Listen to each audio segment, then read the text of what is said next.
Kalau kita kena musibah, itu memang sudah tertulis di Lauh Mahfuz. Hanya memang kita nggak tahu tulisannya itu apa. Yang Allah mau adalah jangan terlalu berduka. Karena kalau terlalu berduka, ibu sedih, kelamaan sedih jadi apati. Apati itu apa? Merasa tidak berguna. Kelamaan apati yang ditakutkan jadi depresi. Bagaimana memanage emosi, ya? Jadi otak kita nih di depan tadi Bu, ingat otak ilmu bukan? Kita belajar taklim masuk, belajar baca buku masuk, semua masuk. Tetapi di belakang otak ilmu tadi, otak akal, ada namanya otak emosi memang. Di tengah otak memang. Bahkan, udah ada layarnya? Ya. Inti otak manusia itu otak emosi. Ini saya buka dulu ya otaknya ya. Ini otak besar dibuka. Tarang. Ya. Nah, saya berhentikan dulu. Cek. Yang terangkat ke atas itu otak emosi. Namanya limbic system. Limbic system atau sistem limbik. Boleh ulang Bu? Sistem limbik. Apa Bu? Oke. Ya, ini mohon maaf pakai bahasa Latin supaya universal. Jadi suatu ketika ibu ke Malaysia, ke Jepang, lagi bahas tentang otak manusia, ibu udah ngerti kalau pembicaranya ngomong sistem limbik. Oh, otak emosi. Ya. Dan bukan hanya manusia saja yang punya otak emosi, hewan golongan mamalia juga punya otak emosi. Siapa punya kucing di rumah, Bu? Pernah lihat kucing gembira? Tahu kucing gembira ya? Ekornya gibas-gibas. Pernah lihat kucing marah? Kucing sedih? Kucing takut? Kucing sombong pernah lihat?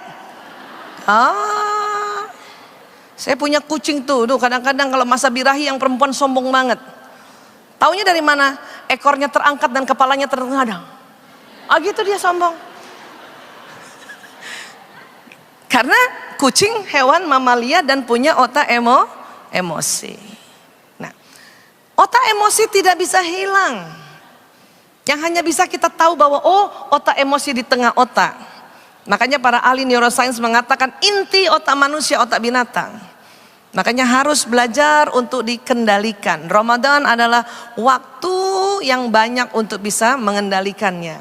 Bagaimana cara mengendalikan? Setelah tahu letaknya, harus tahu jenisnya. Berbagai macam jenis emosi.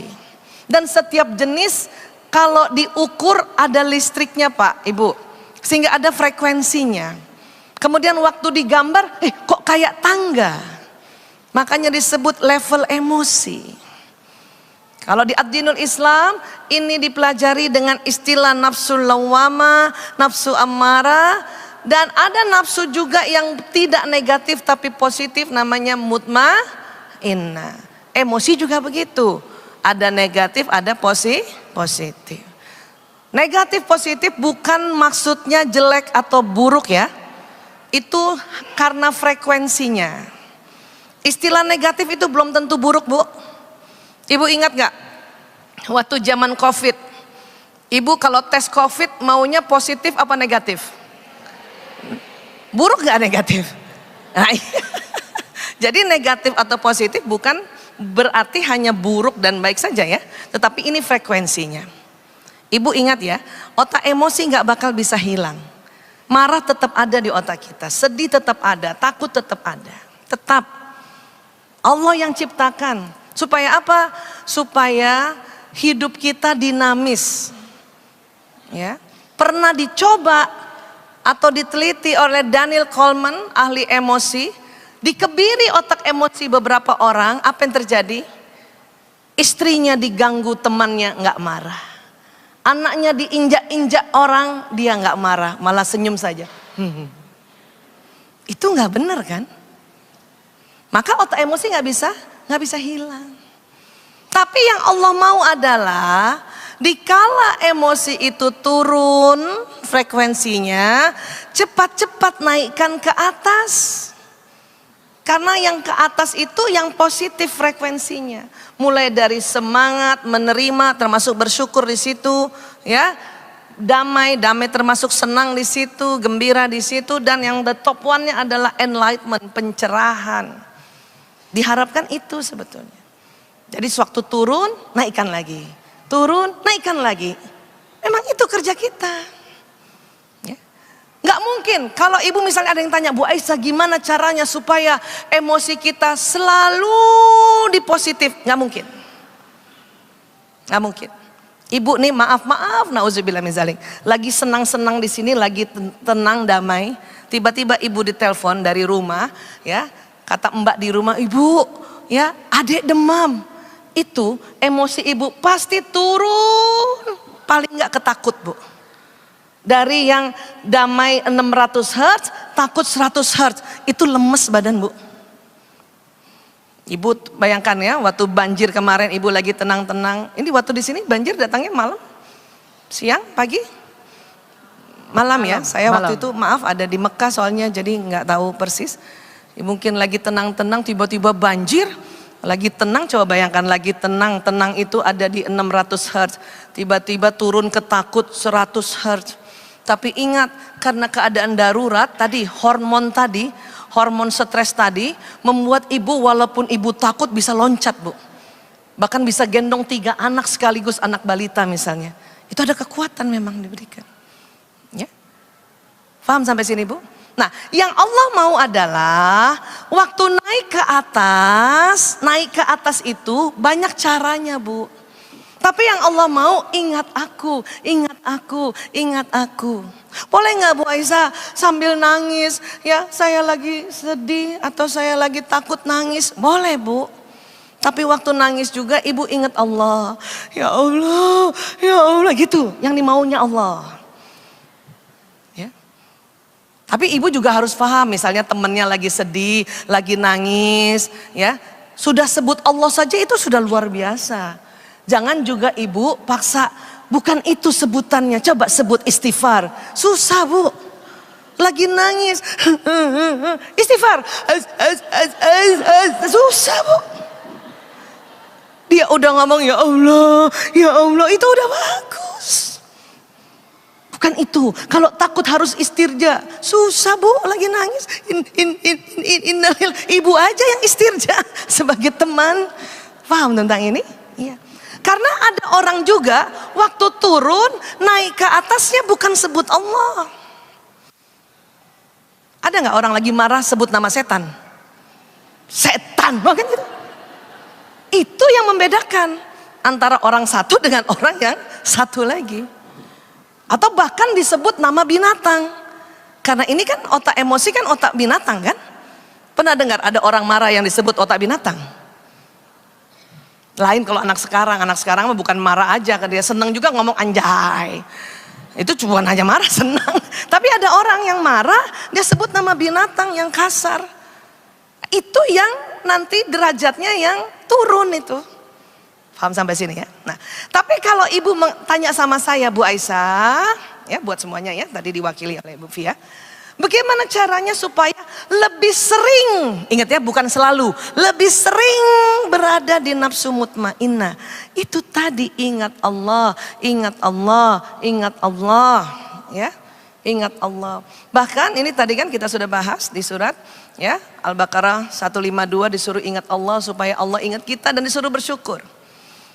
Ada lanjutannya lagi.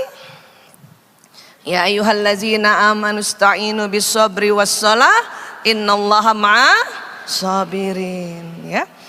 Hai orang-orang beriman, jadikanlah sabar dan sholat sebagai penolongmu.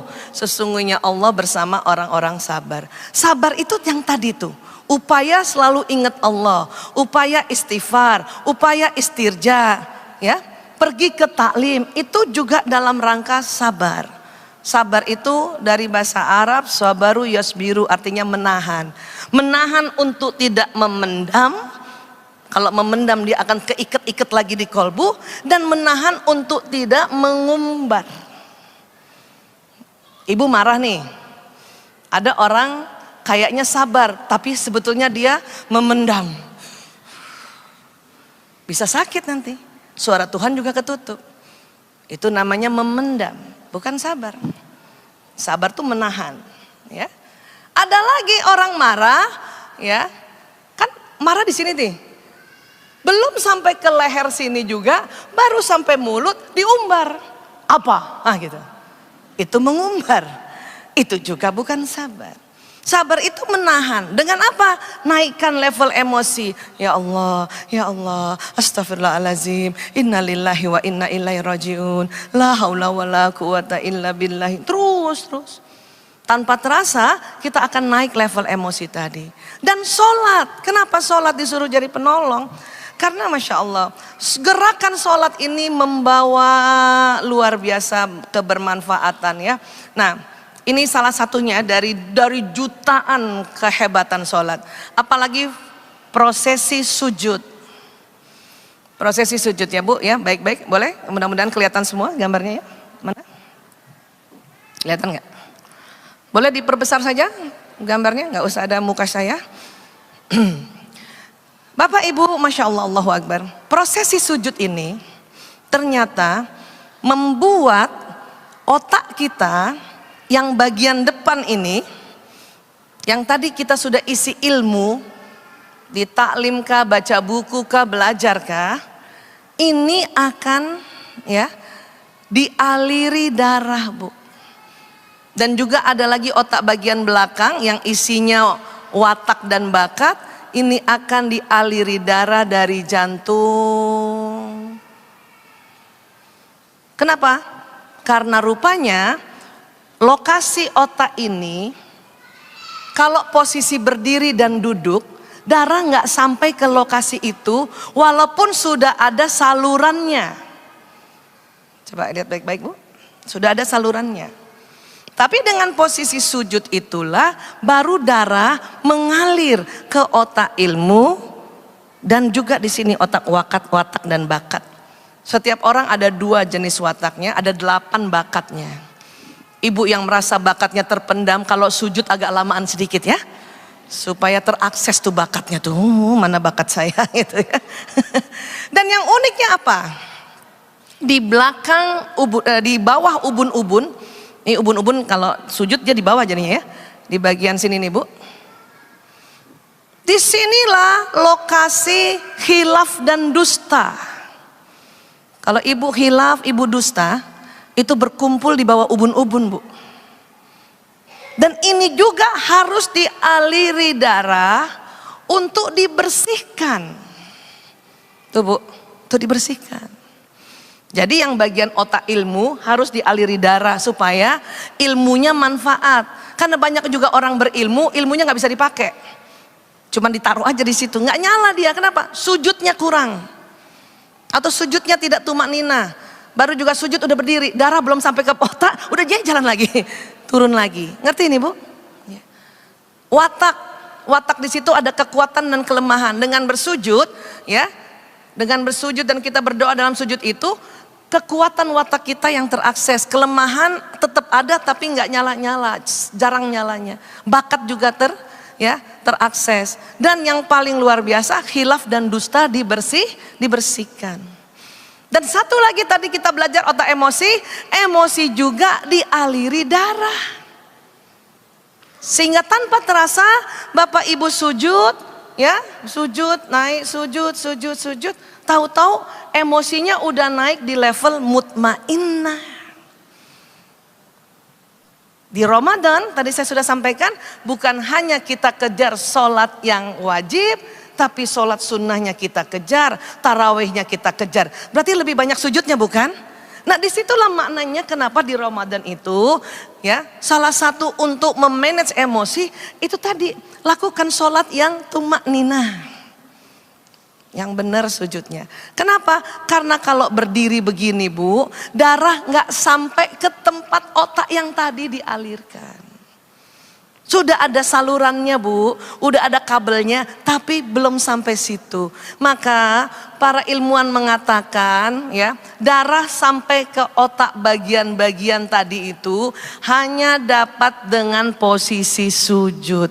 Itulah kita bersyukur umat Islam. Ibadah khususnya adalah sholat. Inilah tadi Allah sampaikan, jadikan sabar dan sholat sebagai penolongmu, Masya Allah. Dan secara spiritual kita, ya, pada saat kita sujud inilah kita dekat dengan Allah. Maka Nabi sampaikan yang paling dekat antara seorang hamba dengan Robnya adalah ketika ia sujud, maka perbanyaklah doa ketika itu. Ya Bu. Dan para ulama bersepakat kalau doa ibu, ya, ibu berdoa di kala sujud dibaca secara sir saja setelah doa sujud. Apakah harus sujud terakhir? Tidak. Setiap sujud. Tapi tentu akan lebih lapang kalau sujudnya sendiri. Kalau lagi sholat jamaah, setiap sujud ibu doa dan doanya panjang, ketinggalan ibu sholatnya, ya, paham ya? Nah, oke.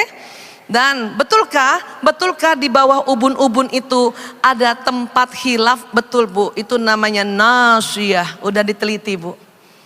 Orang yang jarang sujud maka bertumpuklah, ya, otak khilaf dan dustanya di situ. Bahayanya apa? Akan menjadi ada namanya, ya. Jadi di bawah ubun-ubun ini Bu, nih yang warna kuning nih. Disinilah saat berdusta, berkata kotor, berkelahi, durhaka, menzolimi, membunuh. Di daerah ini dikeluarkan neurotransmitter yang banyak dari daerah limbik system di daerah prefrontal bawah ubun-ubun. Kalau ini nggak dibersihkan dengan cara bersujud, kalau dalam bahasa kita, bahasa otak kita, NLP kita ada alter ego. Apa? Kejahatan. Sebetulnya dia baik Bu Aisyah. Iya memang semua orang awalnya baik. Tapi karena khilaf dustanya, ya, tidak pernah dia sujud betulan. Sholat pun mungkin cuma sehari sekali atau pencitraan saja. Itu jadi bertumpuk dan jadi kejahatan. Ya, insya Allah Ramadan bisa kita bersihkan, ya, dengan bersujud. Ya, nah, tadi Ibu juga tanya tentang bagaimana ya anak laki dan anak perempuan ini.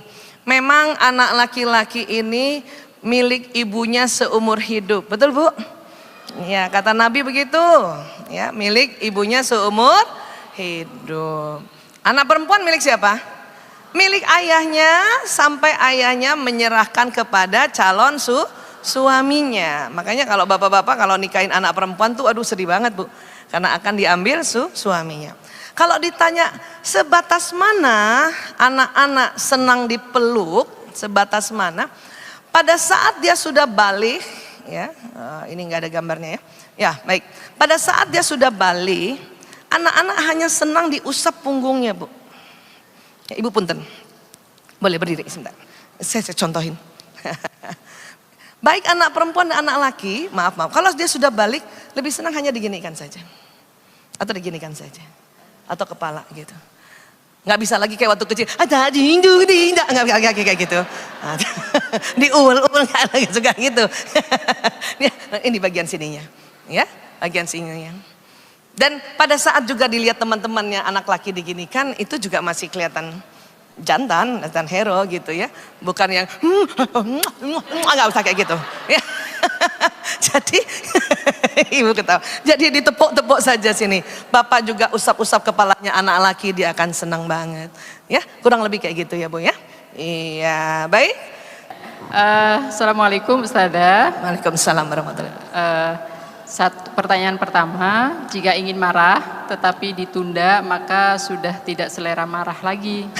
Itu pengaruh dari apa Ustazah? Udah nggak selera marah. Yang kedua, jika sering lupa, faktor apa Ustazah? Yang ketiga, pernah dengar jika orang penyedih maka paru-paru akan lemah. Ya, psikosomatis. Yang keempat, ada 4 nih Ustaz. Mengapa orang berdarah tinggi tidak boleh terlalu senang atau sedih? Ya, baik. Sebetulnya begini, semua orang dilarang terlalu senang, terlalu sedih, ya. Ya, ini ibu-ibu kalau misalnya mau buka Qur'annya, ya, surat Al-Hadid ayat 22-23 ya. Allah berfirman begini, saya bacakan bahasa Indonesianya. Bismillahirrahmanirrahim. Tiada suatu bencana pun yang menimpa di bumi dan tidak pula pada dirimu sendiri, melainkan telah tertulis dalam kitab Lauhul Mahfuz sebelum kami Allah ini ya, menciptakannya. Sesungguhnya yang demikian itu adalah mudah bagi Allah ya. Inna dzalika 'alallahi yasir. Itu ayat 22-nya. Ya. Kemudian ayat 23-nya Allah berfirman, kami jelaskan yang demikian itu supaya kamu jangan terlalu berduka ya, terhadap apa yang luput pada kamu. Misalnya kena musibah, apapun musibah, diminta sedih boleh karena memang ada kan level sedih, tapi tidak boleh terlalu berduka. Nanti kita lihat ya apa yang terjadi. Dan supaya kamu jangan terlalu gembira terhadap apa yang diberikannya kepadamu. Bayangkan Allah juga yang ajarkan kita untuk tidak terlalu gembira ya. Dan tambahannya, dan Allah tidak menyukai setiap orang yang sombong lagi membanggakan diri ya. Mari kita lihat ya aplikasinya di level emosi. Sedih boleh bukan? Takut boleh bukan? Marah boleh bukan? Tetapi yang diminta oleh Allah apa? Cepat-cepat naik.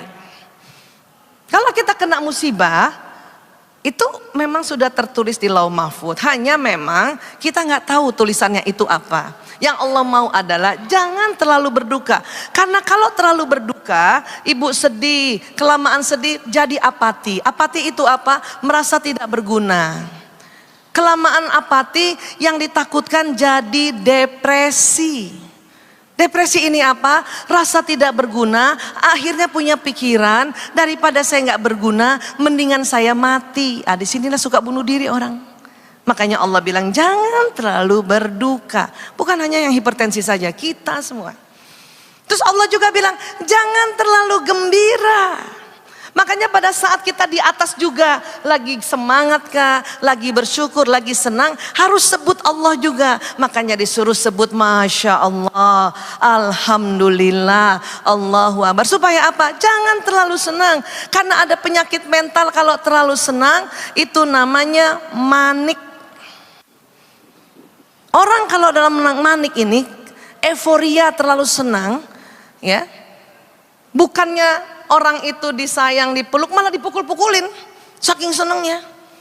Kan ada tuh orang seneng suka mukul, itu masih oke. Ini ditonjok, padahal seneng. Nah itu. Atau orang manik juga punya ciri khas, dia punya uang, harusnya diberikan ke orang, dihambur-hamburkan.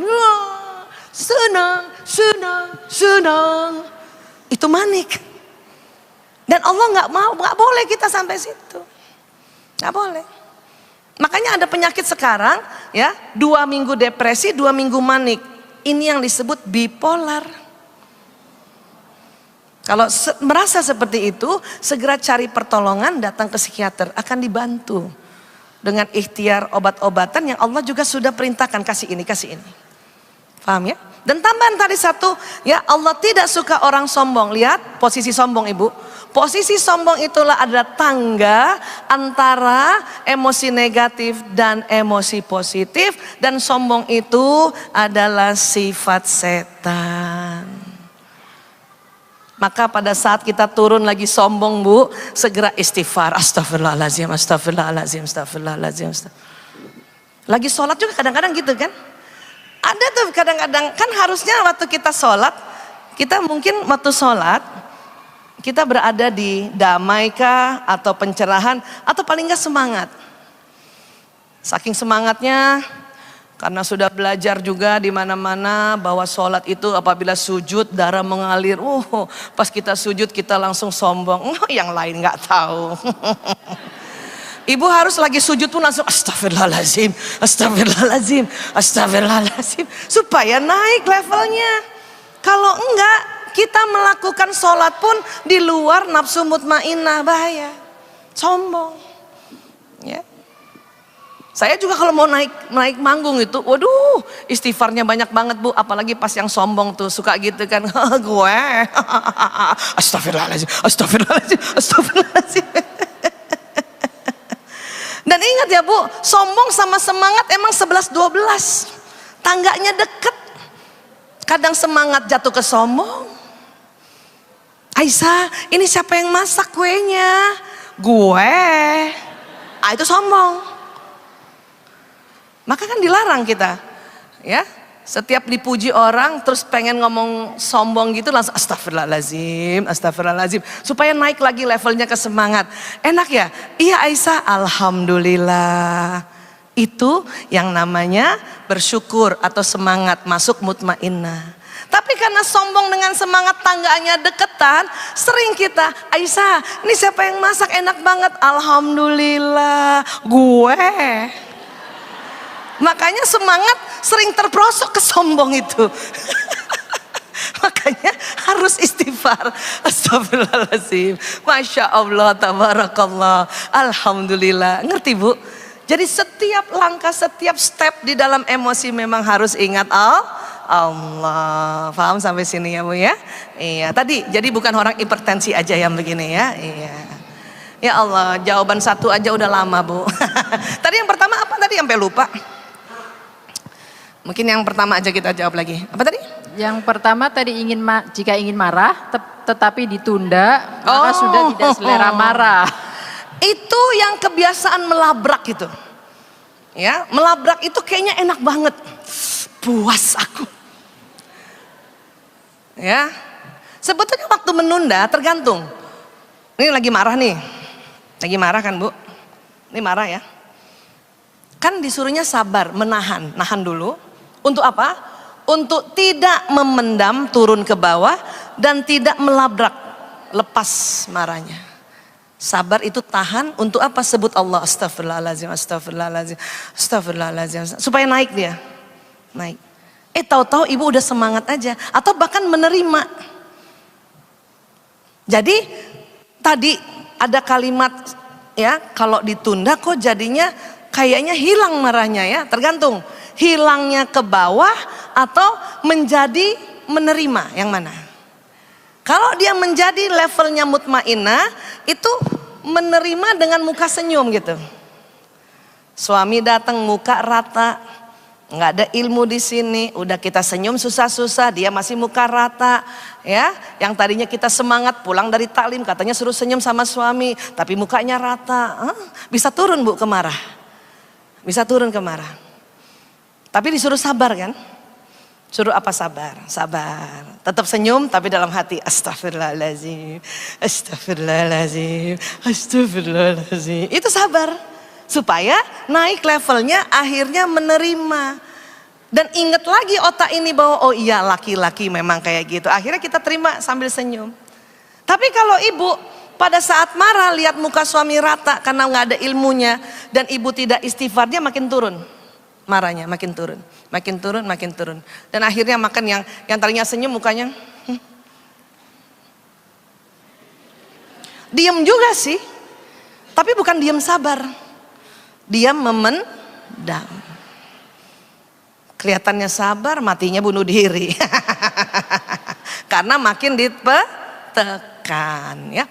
Jadi sekali lagi, emosi bisa dinaikkan menjadi emosi lebih positif.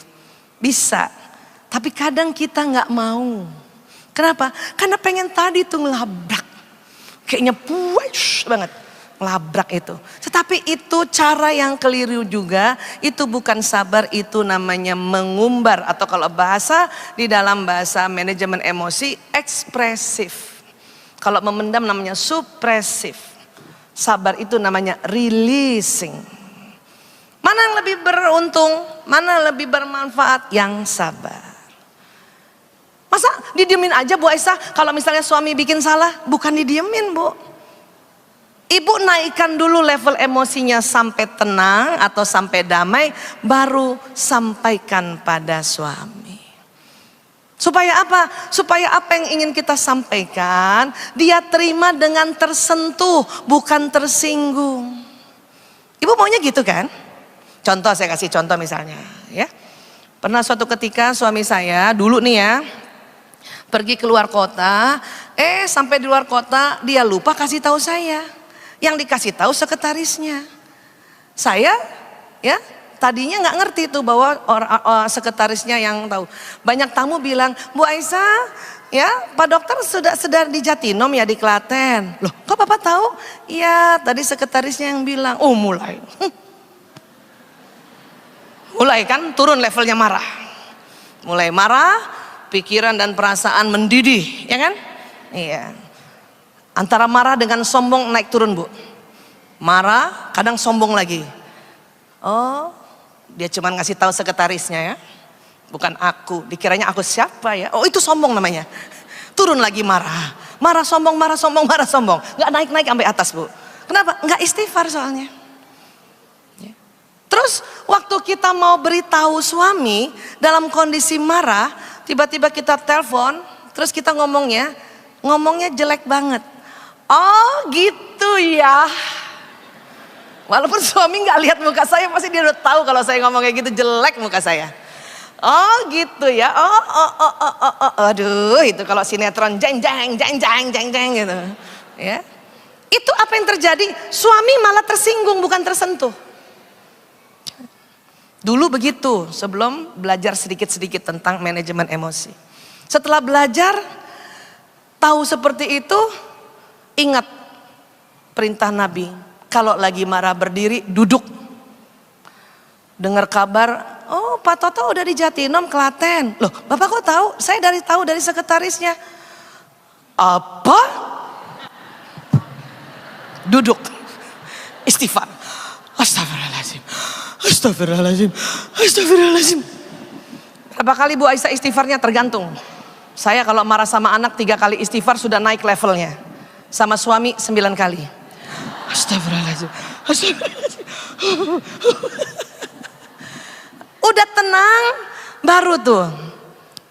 Oh saya harus sampaikan. Kalau enggak nanti suami lupa. Enggak boleh juga didiemin. Tapi karena sudah tenang, nelponnya juga cantik. Assalamualaikum. Ingat ada penelitian tahun 2010.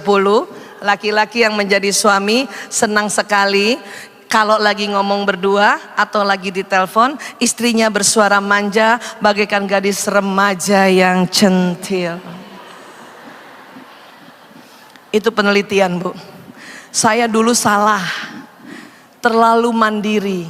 Dulu kalau ditelepon suami, Assalamualaikum. Laki-laki suami kalau telepon istrinya suaranya rendah, dia menggoda bawah sadarnya, Bu. Saya jawabnya juga terlalu, Waalaikumsalam. Terlalu mandiri, Bu. Laki-laki kalau dengar suara istrinya kayak gitu dianggap orang lain. Kamu di mana? Aku masih di kantor. Ayah di mana? Dulu begitu dulu. Setelah 2010 rubah strategi. Assalamualaikum. Waalaikumsalam. Kamu di mana? Aku di kantor. Ayah di mana? Kebiasaan mandiri, Bu, itu susah loh bisa ngomong manja kayak gitu. Saya latihannya, tahu nggak Ibu? Nonton drama Korea. Iya kan? Gadis-gadis Korea kan centil gitu kan? Annyeonghaseyo, Oppa, Amsahamnida, Waalaikumsalam. Jadi setelah manajemen emosi ikuti kata Nabi suruh istighfar, tanpa terasa level kita naik ke atas. Assalamualaikum. Ayah udah sampai. Iya Bu Isa, aku udah sampai. Ayah gitu. Aku nggak dikasih tahu. Cuman Mbak Asia aja di kantor kasih tahu. Apa yang terjadi? Suami saya langsung, astagfirullahaladzim, maaf Bu Isa, saya lupa WA. Nah, itu yang kita harapkan bukan?